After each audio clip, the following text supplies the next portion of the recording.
So I've just rigged up the boost pack on there for a minute just to get it started because the battery's a bit flat as expected. We'll get it started and then we'll do a battery check, see what voltage is, and hopefully we should be seeing some good voltages. So let's get it started.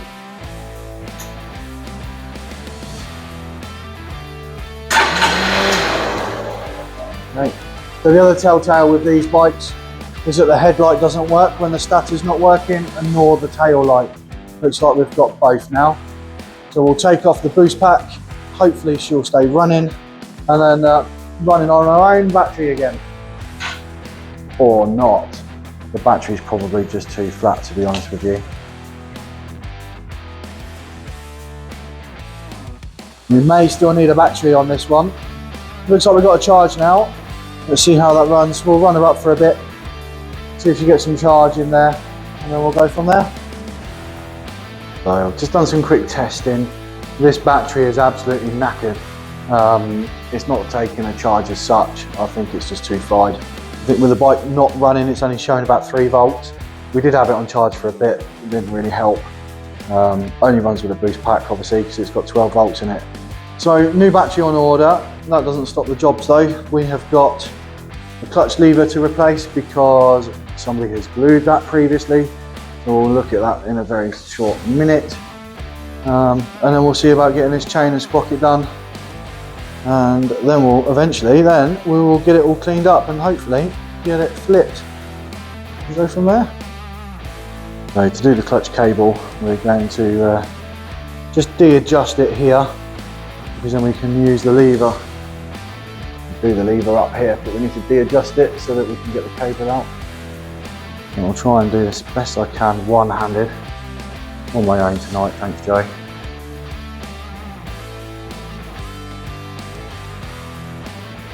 That should hopefully give us a little bit of movement now. Don't really want to take it off that side there, and we should be able to get the cable out of there, undo this nut, and then take that off and take this bracket out here. Hopefully then it will come out. Alright, so we should be able to pull the cable out now. Yeah, perfect. And on the flip side, somebody's glued that, see? It's no good there. We can't use that. Alright, we'll get this nut bolt here, take the rest of that out, and then put the new lever in.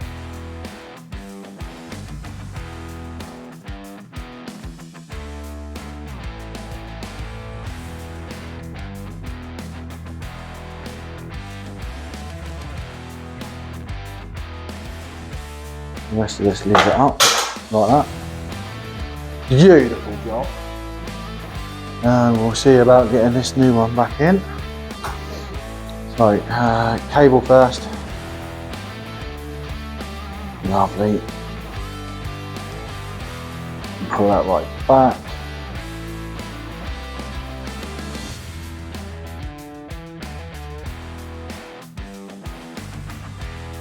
And then a locking nut underneath, secure that into place.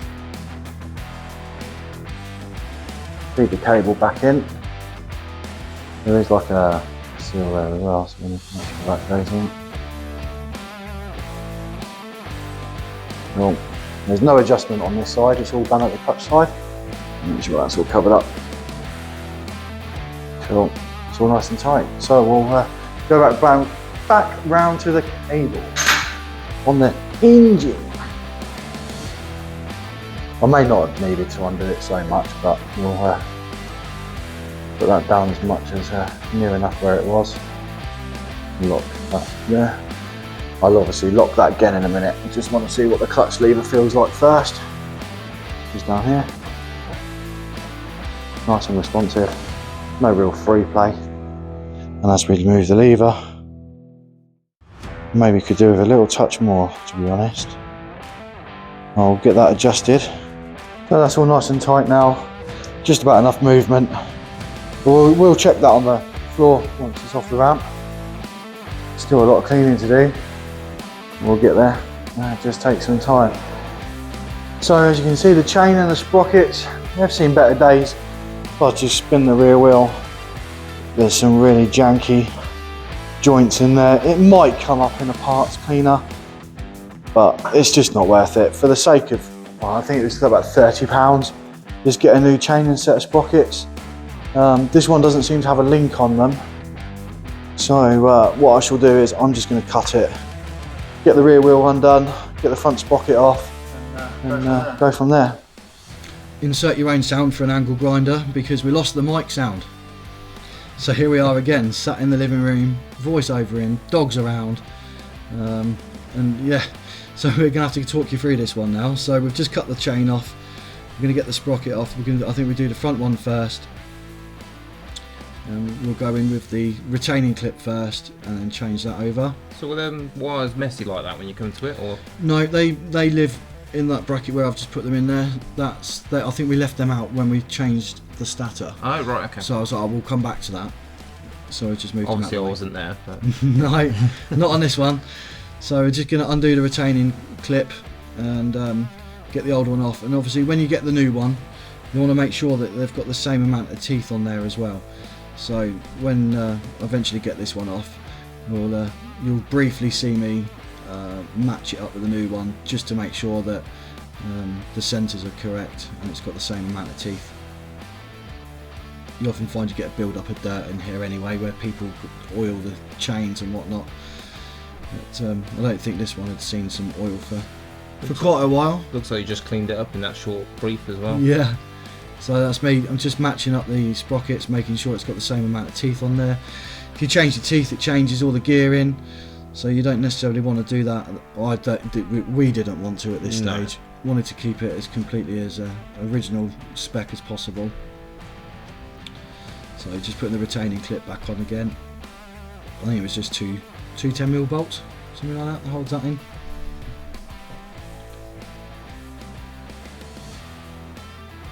I probably had this perfectly fine. You know, I've probably done it all wrong or all right and changed it over a few times, but I think we got there in the end, and we've since road tested it, and it never fell off. It run nice. Yeah, didn't fall off.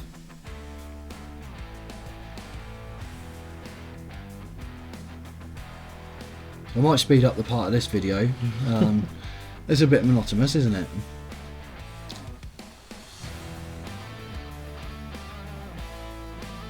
Feels like I put it in slow-mo.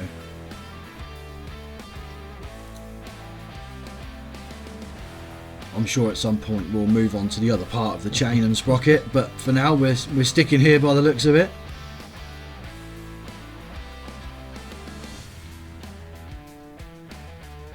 I think I've just triple and quadruple checked that. I don't think that's coming off. Little tug test. Yeah.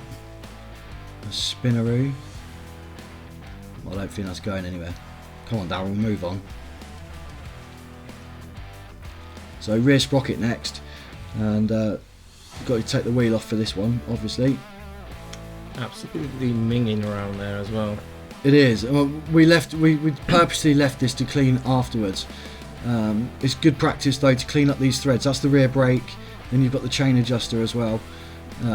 Clean up these threads before you undo them, and that will make life a lot easier. So you'll come back to us in a minute, and you'll see where we've cleaned up the threads before we've taken off the adjusters and whatnot. It just makes things so much easier. There you go, nice and clean. It means we can undo the rear brake. That's the chain adjuster, one each side, levels the wheel up. Then you've got the wheel spindle, and I think at the bottom of the brake drum you'll see like a stabilizer bar. It's got a split pin in it as well, so you have to take that off as well. And it's just, you can see it's disgusting, AJ. They're nice and clean. Yeah, yeah. So we got this one from London. So it was, ironically, it was just sitting in the street, wasn't it? When we turned up, no MOT, no tax, no nothing. Yeah, just sat there. No insurance, no nothing. So just parked in the middle of the street. Whether or not it was kept there, I doubt it. But you know, he bought it out, and we've done some checks on it, and sure enough, we've done the deal on it. So we're taking off the rear sprocket now. And if you've ever heard of rubber cush drives or anything like that, that's what's in behind this sprocket. So if you ever have play in a cush drive or something like that, basically what they are, they're rubbers underneath. on the brake side, maybe. Just under here, you'll see, there we are, there's your rubbers. And you have to make sure that they're all intact, because sometimes you get a bit too much play. So if you sort of like go to pull away on your bike and you get a bit of a clunky noise, or the sprocket moves a bit more than the wheel, it's down to these rubbers in there. So make sure that they're all intact, and on this occasion they were.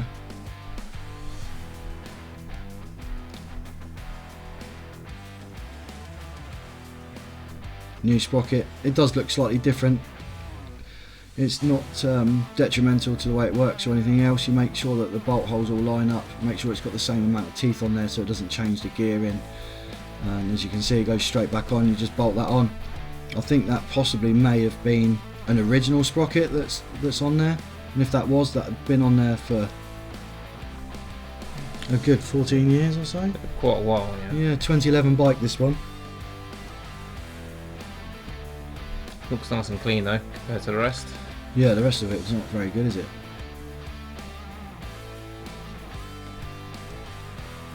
Obviously, off camera, we make sure we check all the torque specs on the important screws and bolts and things like that as well. We do that off camera. There's no point in boring you too much. It's bad enough listening to our voices going over this again. I mean, we thought we'd nailed this as well, so we're now having to do it on the fly. Both been at work all day, and we just got to go through it quickly. So check the condition of the rear brakes. It's just a shoe setup. Make sure they're all intact. You're not going to use them very often. And there you are. Back wheels back on. Chains on. Chains on. And you've got the link there as well. Make sure that always goes in the direction of travel of the bike. Don't put it around the wrong way. It will fail an MOT if it goes the wrong way. And I am a qualified MOT tester as well. So everything's done to a good standard. So we've done the clutch lever at the top, as you can see. We've done the stator recently, and done the chain sprockets. So I think we're going to get the back end built up on this one. Check the starting with the battery. I think we've got a new battery. We'll go from there. Go from there. Okay, so, Go from there. okay, so right after we left off just now, we're going to change the battery out because we're not getting enough voltage on the battery. I think the battery's completely dead. It only runs with a boost pack on. So we're gonna change that out for a new one. And hopefully we shall then get ignition all by itself, start up and charge, and all be okay. Get the battery changed out.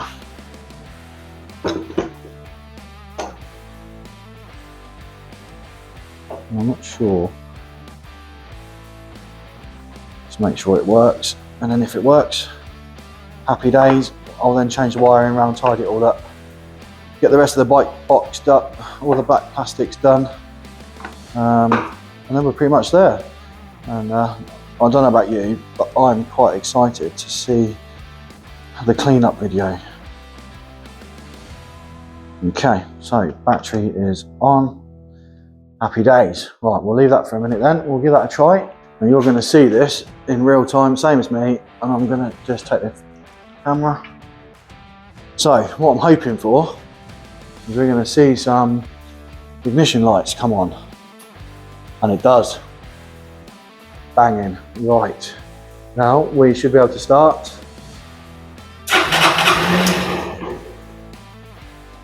Nice. Okay. So that's finally the charging system all present and correct. I think off camera I will just double check the voltage, make sure we've got the right voltage going to the battery. Headlight's working now, rectifier's there, clearly doing its job. So I'll let this warm up for a few minutes, and that should be all that one boxed up. Sounds good. Just got to get this rear end all boxed up now. Get all that put back together. Give it a good clean, and just so you guys can see, got the multimeter here, you've got the battery. Now if you remember, we were only pulling in about 12.3 volts when it was running, so it wasn't doing anything. And now there we are, 13.6 and charging. So that's perfect. That's exactly what we're looking for.